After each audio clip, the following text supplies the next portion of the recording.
Mon frère, ma soeur, sois le bienvenu ce matin à la table du Seigneur, à la table que Papa a prévue pour nous afin de nous nourrir, de nous restaurer, de nous fortifier, de nous solidifier et de nous donner toujours la force d'aller de l'avant. Il est vrai que il est bon de manger du poulet, il est bon de manger du poisson brisé, il est bon de manger des brochettes flambées, mais mon frère, ma soeur, il est aussi bon pour nous, enfants du Père, de manger la parole de vie. Parce que de la même manière que ton corps puise les vitamines dans le poulet braisé, dans les brochettes flambées, de la même manière ton être intérieur puise des vitamines spirituelles dans la parole du Père.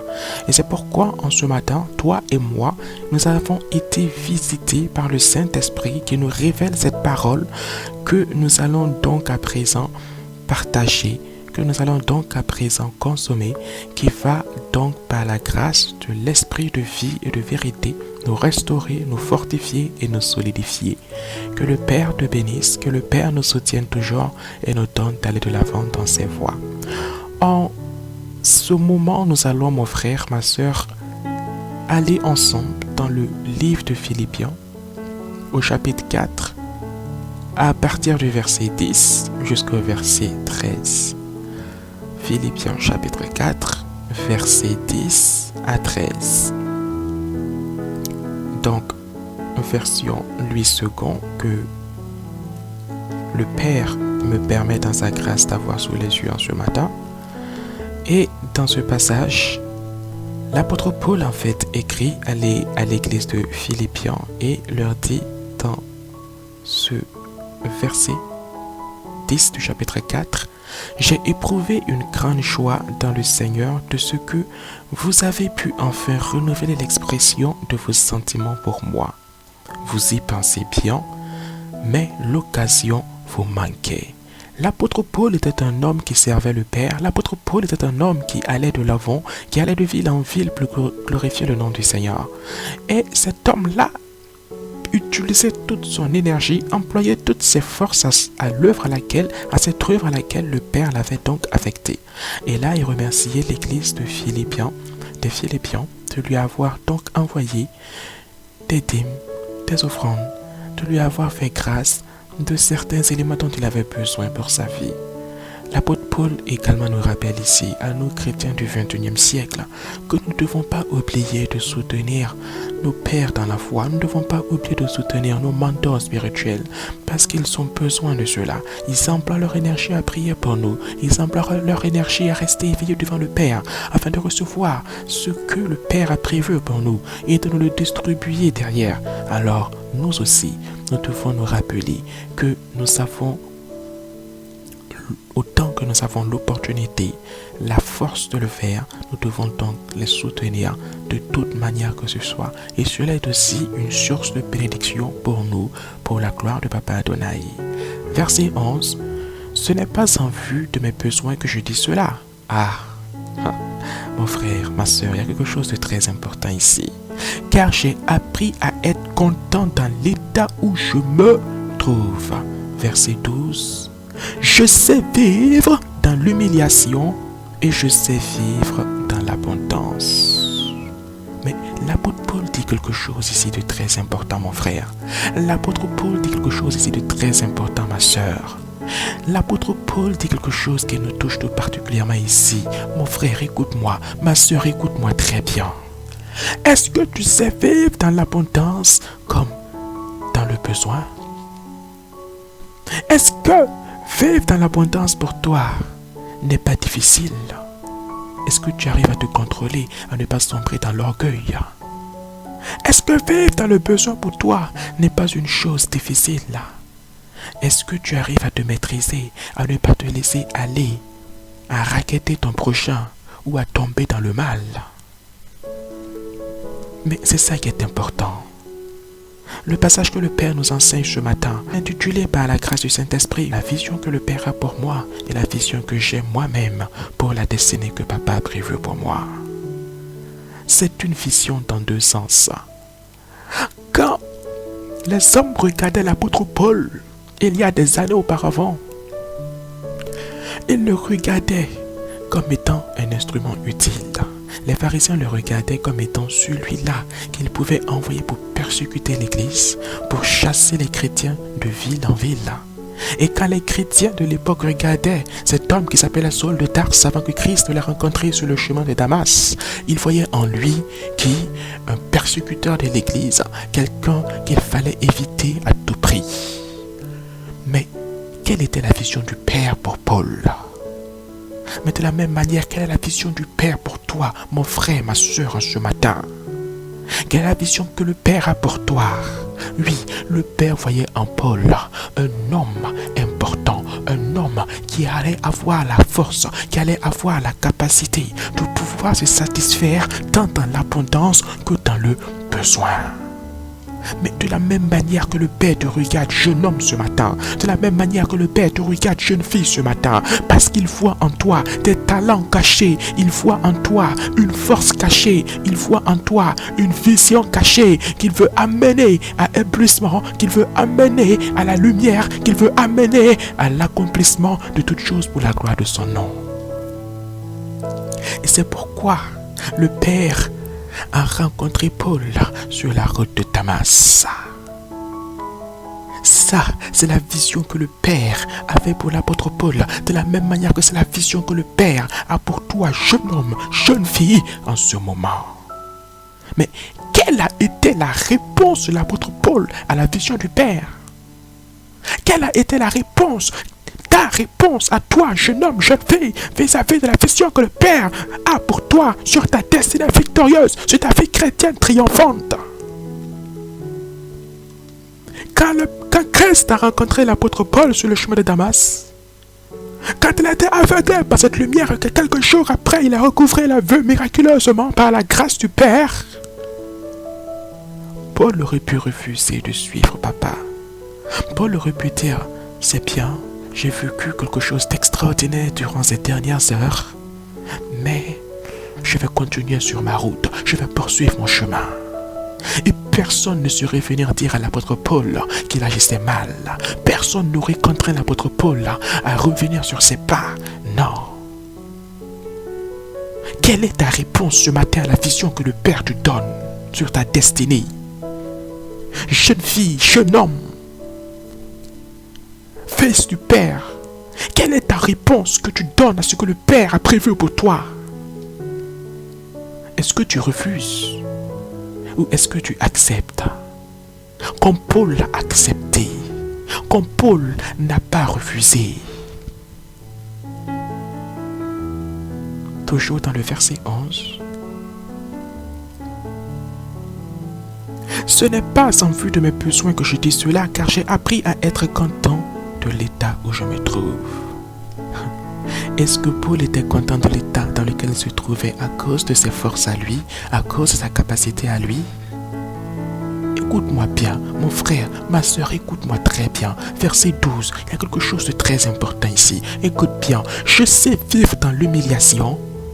Verset 12, je sais vivre dans l'humiliation et je sais vivre dans l'abondance. En tout et partout, j'ai appris à être rassasié et à avoir faim, à être dans l'abondance et à être dans la disette. Est-ce au prix de ma force? Est-ce au prix de ma capacité? Quand l'apôtre Paul a reçu la vision de son ministère, quand cet homme Saul de Tarse a reçu la vision que le Père avait pour lui, quand le Père a vu en ce Saul de Tarse une force, un homme qui allait vraiment être un instrument puissant entre ses mains, et qui s'est adressé à ce Saul de Tarse pour lui dire, viens et suis-moi. Ce Saul de Tarse, à l'instant même, n'a pas regardé à lui parce qu'il savait que ce n'est pas au prix de sa force, ce n'est pas au prix de ses efforts qu'il aurait pu marcher avec ce Dieu-là. Il savait que ce n'était pas au prix de ses muscles, ce n'était pas au prix de son intelligence, parce que l'apôtre Paul était un homme érudit, c'était un homme qui avait été enseigné à l'époque, c'était un homme qui était un homme considéré comme la crème de la crème. Ce n'est pas à cause de ses diplômes, de ses bacs plus 7, de ses bacs plus 10 qu'il était conscient de pouvoir suivre le Père, non. Mais il a accepté de suivre ce Dieu-là parce qu'il savait qu'en suivant ce Dieu-là, il ne serait jamais seul. C'est de la même manière que quand l'archange Gabriel s'est présenté à la Vierge Marie pour lui présenter son ministère, elle lui a répondu qu'il me soit fait suivant la volonté du Seigneur dont je suis l'humble servante.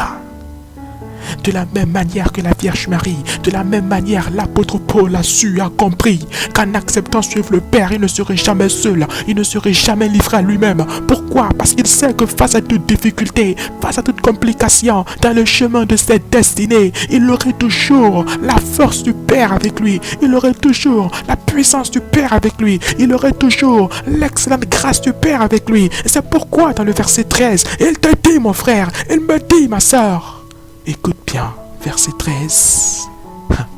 Pourquoi est-ce que je réussis à survivre, à triompher, à être victorieux dans l'abondance comme dans le besoin, à être heureux en étant rassasié ou comme à avoir faim? Pourquoi est-ce que j'ai réussi dans ce sens? Réponse au verset 13. Je puis tout par celui qui me fortifie. Est-ce que tu comprends cela, mon frère? Est-ce que tu comprends cela, ma sœur? Le Père a une vision pour toi. Comme un mécanicien qui voit une voiture posée, les hommes disent, c'est une épave, mon ami, c'est une épave qui est posée. Qu'est-ce que tu veux faire avec cette épave? Mais le Père, qui est le mécanicien des mécaniciens, qui est lui-même le fabricant des voitures, voit dans cette voiture considérée par tous comme une épave, il voit dans cette voiture une véritable bête de course. Il sait que ce qui est posé là comme une épave, il suffit simplement de l'amener à la station, de mettre de l'essence, de mettre la clé dans l'interrupteur, de tourner la clé. Cette voiture va démarrer. Elle sait qu'elle se fait juste mettre un petit coup de peinture sur cette carrosserie et cette voiture sera désirée à nouveau par tous. C'est la vision que le Père a pour toi de ta vie. Les hommes ne voient pas cette vision en toi. Les hommes ne voient pas tes talents cachés. Mon frère, ma soeur, les hommes ne voient pas la force que le Père a mis en toi. Les hommes ne voient pas la foi que le Père a mis en toi. Mais le Père voit cela en toi. Et il appelle cela à la lumière. Il appelle cela à la révélation. Il appelle cela à être. Alors, mon frère, alors, ma soeur, n'aie pas peur. Ne te laisse pas intimider. Ne te laisse pas effrayer par les difficultés que tu sembles voir venir. Ne te laisse pas intimider par les montagnes que tu sembles croiser et voir sur ta route, sur ton chemin. La montagne qui est sur ta route ne veut pas forcément dire que tu es sur la mauvaise route. La difficulté qui est sur ce chemin ne veut pas forcément dire que tu es sur le mauvais chemin. Non! Mais cette difficulté se trouve sur ta route. Cette difficulté se trouve sur le chemin pour révéler ta nature de fils et de fille de Dieu. Cette difficulté se trouve sur le chemin pour révéler ta force et ta puissance au travers du Saint-Esprit. Parce qu'il est écrit qu'avec une foi aussi petite qu'un grain de moutarde, c'est-à-dire 3 fois plus petite qu'un grain de maïs, avec une foi de cette taille-là, tu déplaces les montagnes et tu les fais tomber dans la mer. Et devant toi, le chemin est ouvert et libéré. Ce n'est pas par ta force, ce n'est pas, mon frère, ma soeur, par ta puissance, mais c'est par la force du Saint-Esprit dont il t'a été fait grâce. Ne néglige pas cela, enfant de Dieu, ne néglige pas cela. Alors, ne te décourage pas, ne te laisse pas abattre. Pense et rappelle-toi toujours de la vision du Père pour toi. Appuie-toi toujours sur sa parole, mange-la. Aie confiance en tout ce qu'il t'a dit, ne l'oublie pas, note-le. Et va toujours de l'avant. Note tout ce qu'il t'a dit sur un papier s'il le faut, dans un cahier, dans un livre, dans un carnet, je veux dire s'il le faut. Et va de l'avant, car tu n'es pas seul. De la même manière que l'apôtre Paul savait qu'il n'était pas seul et qu'il triompherait. À cause de celui qu'il a envoyé. Parce que celui qu'il a envoyé était avec lui et demeurerait avec lui. De la même manière que la Vierge Marie n'a pas douté en sachant que celui qui l'a envoyé, elle, était avec elle, était en elle et pour elle, et qu'elle ne serait jamais seule. De la même manière, tu n'es pas seul, mon frère, tu n'es pas seul, ma soeur. Que le Père te bénisse, que le Père nous soutienne tous, que le Père renouvelle toujours nos forces et nous donne toujours d'avancer avec lui, car nous pouvons tout par lui qui nous fortifie. Amen, amen, amen.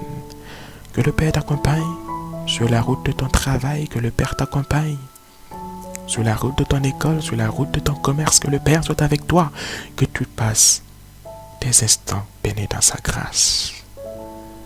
Demeure toujours béni, fils et fille de Papa Adonai, au nom de Jésus-Christ de Nazareth. Amen, amen, amen, amen.